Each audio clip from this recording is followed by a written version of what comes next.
Ineffective tools to foster relationships is a threat. Imposter syndrome is a threat to our Black wellness. I see Black women and Black folks across the diaspora really struggle with this often because you have consistently gotten messages that speak to that tell you you're inadequate or that you're inferior or that you're not enough. Or if you haven't gotten those messages, you haven't seen anyone who looks like you, who can relate to you in your role, and therefore you don't feel capable. And so people who struggle with imposter syndrome basically struggle with the collection of feelings of inadequacy that persists despite evident success.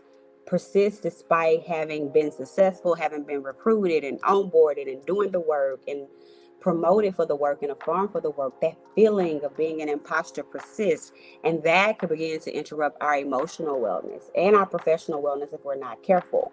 And that usually is a result of systemic racism, is where it originates, specifically for Black folks, right? There's other factors and other variables, but by and large, imposter syndrome comes from that. And I see people, my clients specifically, folks struggle with this often. So as you're, thinking about these different threats that I mentioned, like which ones are responsible for your emotional deficits, your relational deficits, your spiritual deficits, your sexual deficits, your professional deficits.